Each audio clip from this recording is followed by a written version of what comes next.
जय भीम साथियों। दोस्तों, आज की वीडियो में हम जानेंगे कि जो हमारे समाज के एससी एसटी वर्ग के जो लोग हैं वह अधिकांश कांवड़ यात्रा में जाते हैं। क्या उन्हें कांवड़ लानी चाहिए या नहीं? यदि आप इस वीडियो को पूरा देख लेते हैं तो आप कांवड़ लेने कभी नहीं जाओगे। तो चलिए शुरू करते हैं। आज जो वर्तमान समय चल रहा है, इस समय सावन का महीना चल रहा है और सावन के महीने में कावड़ियों की बड़ी भीड़ होती है और रंगी बिरंगी हो जाती है। तो साथियों, इस कावड़ यात्रा का क्या औचित्य है? हमारे समाज के लोगों में इसका क्या फायदा है? इसका क्या मूल्यांकन किया जाना चाहिए? इस पर चर्चा होनी बहुत जरूरी है। तो साथ ही कावड़ यात्रा मतलब शूद्रों को यानी ओबीसी, एसटी और अंधविश्वास और पाखंड में ढकेलना है। इसके पीछे सबसे पहले हमें समझना होगा कि ये शिवलिंग आया कैसे, शिवलिंग के पीछे कौन सी कथा सुनिश्चित की गई है।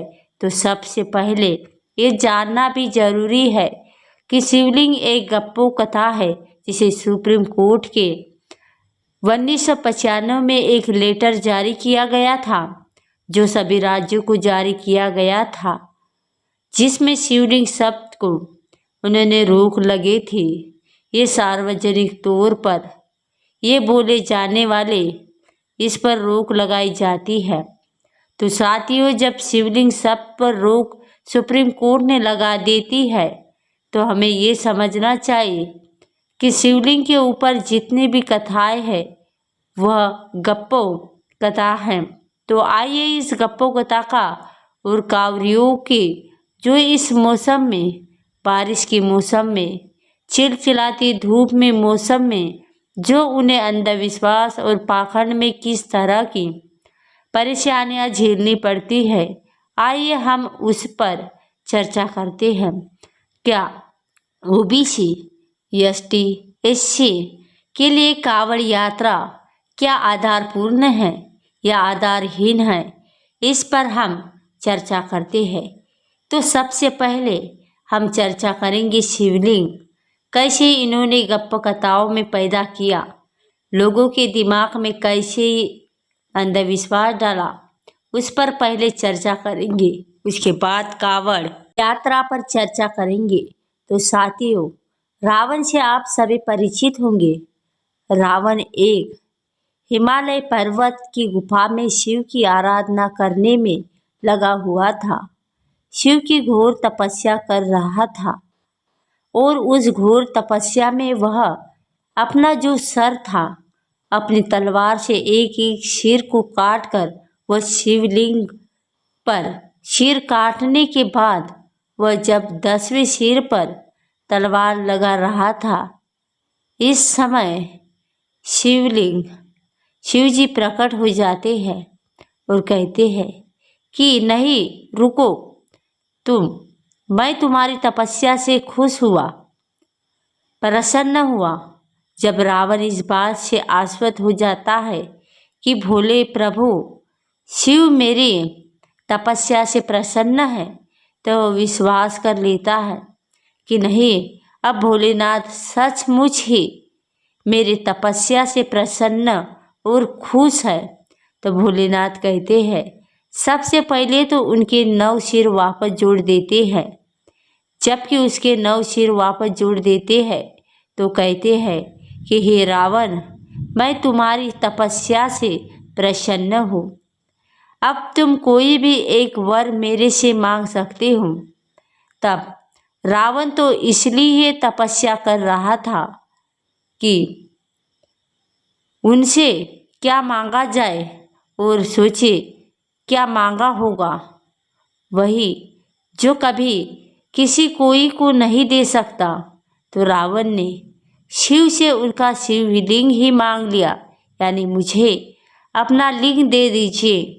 अब आप ही बताइए, अपना लिंग कोई किसी को दे देगा तो उस पर क्या बीतेगी, उस पर क्या गुजरेगी? लेकिन वरदान तो देना ही पड़ेगा। अब शिव जी ने जुबान जो दी थी, तब जो वर मांगोगे वह मैं दूंगा।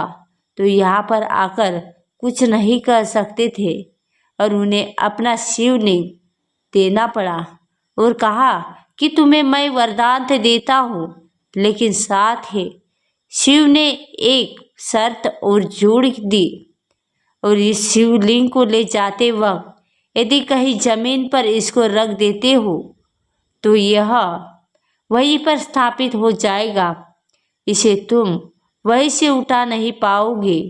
अब रावण ये शर्त स्वीकार कर लेता है और शिवजी रावण को तथास्तु कहकर चल दिए जाते हैं।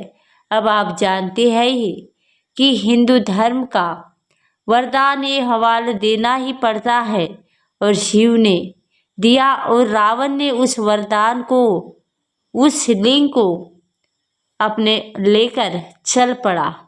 अब आप ये भी जानते हैं जो शर्त मंजूर करता हुए दे दिया हो, उसी शर्त से फायदा होना है। किसको? उनके मतलब को, किस माता को, किस देवी को देवताओं थे उनको ये पर रावण पर बड़ा प्रसन्न होकर वह लिंग लिया और मारे खुशी से चल पड़ा। अब यहाँ पर देवताओं को बड़ी खुजली हुई कि ये तो लिंग को लिए जा रहा है और शिव का ये तो बड़ा ही अनर्थ हो गया। वो भागे भागे विष्णु के पास पहुँचे और विष्णु से बोले कि ऐसे कैसे हो गया। अब विष्णु भी कम छलिए थोड़े थे, उनका तो काम ही यही था कि कोई भले ही कोई चीज़ तपस्या से प्राप्त की हो, लेकिन उसको छीन लेना ही इन देवी देवताओं का काम था, और इनका काम खुद तपस्या करना और आराधना करना नहीं था, यानी किसी की मेहनत का फल खाना इन देवी देवताओं का काम था। यहाँ पर आप सभी सुनिए और समझ में आपको आ जाएगा, और आपको वो कैसे कि देखिए, विष्णु ने तुरंत गंगा जमुना सरस्वती को बुलाया और उन्हें आदेश दिया, तुम जाओ और रावण के पेट में घुस जाओ। अब तीनों आदेश का पालन करती है और भागी भागी रावण के पेट में घुस जाती है, और विष्णु स्वयं गडरिया का भेष रखकर साथ साथ हो लेते हैं।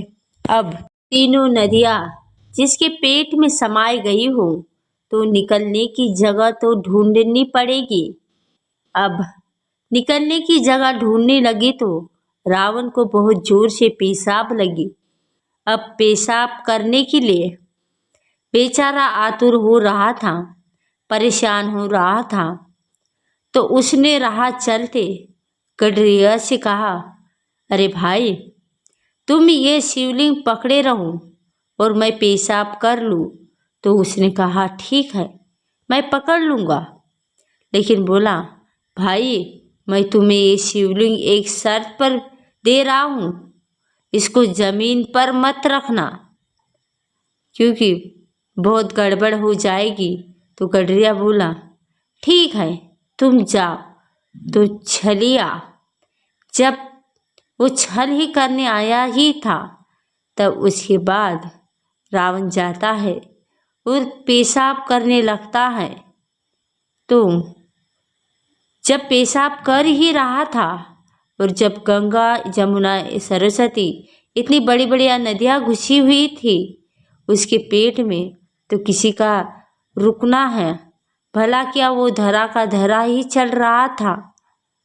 और इसी दौर में चलते चलते में ही देखो, वहाँ पर जो एरिया था वो पूरा भर गया, और वही एरिया शिव गंगा कहलाता है, और वन से वहाँ सिंह गंगा बन गई।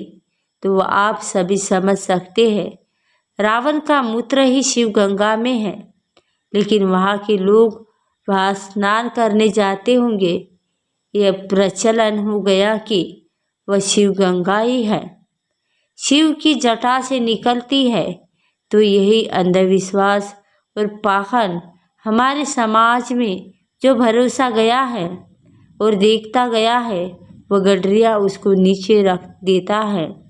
तो रावण गुस्से से एकदम लाल पीला होके एक हाथ शिवलिंग पर ऐसे धर देता है और शिवलिंग आधा का आधा वहाँ पर थोड़ा सा धंस जाता है और वहाँ पर स्थापित हो जाता है। अब तो वह धरती पर आ चुका था, तो अब उसे उठाने वाला नहीं था, तो वहीं पर जम जाता है और वहीं पर स्थापित हो जाता है। यही जो ज्योतिर्लिंग पाए जाते हैं भारत में, वही ज्योतिर्लिंगों में एक ज्योतिर्लिंग हो जाता है। और ज्योतिर्लिंग तो ये जो वैद्यनाथ की कथा है 22 जुलाई 2014 को जो हमारे यहाँ प्रतिष्ठित अखबार है। मैं अपनी तरफ से ये कहानी नहीं सुना रहा हूँ। हिंदुस्तान जो प्रतिष्ठित पेपर है, इन हिंदुओं का उनके पेपर की ये कहानी है और मैं इसे आपको इसलिए सुना रहा हूँ कि कैसे हमारे समाज में अंधविश्वास और पाखंड व्याप्त है, ये हमारे जानने बहुत ज़रूरी है। तो हिंदुस्तान ने कहा कि यह वही ज्योतिर्लिंग कहलाया जो रावण ने ठोक के बैठा दिया था, स्थापित कर दिया था। ये वही वैद्यनाथ ज्योतिर्लिंग कहलाता और उसे लाया गया था, वो पृथ्वी पर आ गया। अब इसी ज्योतिर्लिंग पर जल चढ़ाने और जल अभिषेक करने के लिए लोग कांवड़ यात्रा जाते हैं। इसी कारण यात्रा के विषय में हम लोगों के लिए एक वीडियो बन रहा है। तो साथियों, सबसे बड़ी बात है कि ये जो शिवलिंग वहाँ पर स्थापित था, इसी पर पहली बार आनंद रामायण जो लिखी गई, उस आनंद रामायण में जिक्र है कि राम ने इसी ज्योतिर्लिंग पर पहली बार जल अभिषेक किया था, जो आज बिहार में है। तो आप सभी समझ सकते हैं कि रावण जो है वह हिमालय से शिवलिंग को लेकर बिहार की तरफ गया, जबकि उसे सीधा लंका में जाना था, बिहार होकर जा रहा था। अब यही चीज़ें समझने वाली है, लेकिन हमारे यहाँ पर हमारे समाज के लोग ना पढ़ना चाहते हैं और ना ही जीवन में आगे बढ़ना चाहते हैं। वह कांवड़ यात्रा जाना चाहते हैं, लेकिन कांवड़ क्यों लेने जा रहे हैं इसके बारे में उन्हें कोई भी जानकारी नहीं है। तो साथियों, आज जो हमारे समाज के लोग, हमारे समाज की, मेरा मतलब है ओबीसी, एसटी, एससी ही इस कांवड़ यात्रा को ढोने का भार उठाता है, क्योंकि इसके पास अपना बुद्धि विवेक, अपना दिमाग बिल्कुल भी नहीं है और ना इस्तेमाल करना चाहते हैं। या अगर थोड़ा सा भी अपने से बड़ों से सीख ले या अपने से बड़ी जातियों से सीख ले, तो इन्हें तुरंत समझ में आ जाएगा कि कांवड़ यात्रा एक मूर्खतापूर्ण यात्रा है। वो कैसे वह अभी सिद्ध हो जाएगा। मैं उन्हें कहता हूँ, वह अपने गांव के आसपास के पूरे एरिया के ब्राह्मण, ठाकुर, वैश्य, यानी जो ये लाला, श्रीवास्तव, ये सब जो होते हैं, इन सभी को देख ले। क्या ये सभी कांवड़ यात्रा ले जाते हैं? नहीं, ये कांवड़ यात्रा में नहीं जाते हैं, ना ले जाते हैं। तो इनको देखकर भी नहीं सीख पाते कि जब ये ऊंची जाति के होके भी ये तो भगवान के थोड़ा और करीब है, मैं तो भगवान से बहुत नीचे हूँ, जबकि जिनकी सेवा करने के लिए मुझे बनाया गया है, यानी इन तीनों वर्णों के लोग, ये तीनों वर्णों के लोग कांवड़ यात्रा नहीं ले जा रहे हैं। मैं तो इन तीनों वर्णों की सेवा करके ही सारे पुण्य पा ले रहा हूँ, तो मुझे यात्रा में जाने की क्या जरूरत है। लेकिन ये इस चीज़ को कतई नहीं सोचते। चलिए ठीक है, इसमें भी नहीं सोचते, तुम ऊंची जातियों को नहीं सोचते, लेकिन पढ़े लिखे लोगों के बारे में तो सोचते होंगे ना। आपके आसपास में, आपके ज़िले में, आपके तहसील या आपके ब्लॉक में बहुत सारे ऐसे अध्यापक होंगे, बहुत सारे ऐसे प्रोफेसर होंगे, बहुत IAS PS होंगे और रिलेशंस में रिश्तेदार में विधायक होंगे, सांसद होंगे, मंत्री होंगे और IPS होंगे। ऐसे बड़े बड़े अधिकारी आपके आसपास रहे होंगे। क्या ऐसे पढ़े लिखे लोग कांवड़ यात्रा में जाते हैं या अपने बच्चों को भेजते हैं? तो आपका जवाब होगा नहीं। तो तब भी आपकी समझ में नहीं आता तो आप केवल ऐसे ही मूर्ख पूर्ण कार्य करेंगे। जिस समय आपको देना है स्कूल में, जो समय देना है शिक्षा के लिए, वह समय आप अपने आप को, अपने लोगों के, अपने परिवार को ना देकर ऐसे ही एक एक महीने आप रास्ते में समय गुजार देंगे और अपने शरीर को बारिश से, धूप से और पैदल चल के थकावट से परेशान करते हैं, जिससे उसे यात्रा से लौटने के बाद 1 महीने आपका दिमाग वैसे ही काम नहीं करता। वो यह आप अपने आप का मूल्यांकन करिए। तो इन बातों को जानिए और समझिए कि जब हमसे बड़े लोग, हमसे समझदार लोग कांवड़ यात्रा में नहीं जाते तो कांवड़ यात्रा ढोने के लिए क्या हम गधे हैं, क्या हम मूर्ख हैं? ऐसा मूल्यांकन करना चाहिए जिससे आपके समाज में उन्नति और तरक्की आए। तो साथियों, हमें ये समझना है कि क्या वाकई में कांवड़ यात्रा OBC SC ST की यात्रा है। इसका ब्राह्मण, ठाकुर, वैश्य से कोई लेना देना नहीं। क्या वह शिव को प्रसन्न नहीं करना चाहते हैं? यदि क्या वह शिव को दुखी रखना चाहते हैं? क्या वह शिवलिंग को जो गर्म हो रहा है उसे शिवलिंग को ठंडा करना नहीं चाहते? तो सिर्फ ST ST OBC ही शिवलिंग को ठंडा करना चाहते हैं। क्या कि अभिषेक से भी शिवलिंग ठंडे होंगे? ये बातें आप अपने साथियों को और अपने आसपास के लोगों को समझाइए और बताइए कि कांवड़ यात्रा शूद्रों के मूर्खता की यात्रा है और उनकी अवनति की यात्रा है और एक चीज और उनके गोबर को सूंघने की यात्रा है। जब तक आप इस यात्रा में जाते रहेंगे तब तक आप अपना उद्धार नहीं कर पाएंगे, क्योंकि ऊपरी कास्ट वाले लोग अपना वर्चस्व बनाते जाते हैं और जो जिसपे आपको अंधविश्वास पाखंड में डालते हैं वह आपको देखकर खुश होते रहेंगे और आप बेवकूफ़ है और उन्हें सिद्ध करना रखा है। और आप जब भी कांवड़ यात्रा में जाएंगे तो ये आपके ऊपर फूलों की वर्षा करेंगे और वाहवाही करेंगे, जिससे कि आप और पागल होंगे और आप खुश होंगे कि मैं दुनिया का सबसे नेक कार्य कर रहा हूँ, मैं दुनिया का सबसे अच्छा काम कर रहा हूँ। तो आप गौरवान्वित होंगे और वह खुशी से प्रसन्न होंगे और वह कहेंगे कि ये यार गोबर का गोबर गणेश जी, इसको इसी तरह हमें बनाना है और इसी तरह रखना है। उनका उद्देश्य पूर्ण हुआ और आप अपनी मूर्खता का सर्टिफिकेट होंगे। तो दोस्तों, आज का वीडियो बस इतना ही। वीडियो अच्छा लगा तो वीडियो को लाइक कमेंट शेयर अवश्य करें। नीचे कमेंट बॉक्स में जय भीम जय भारत अवश्य लिखें।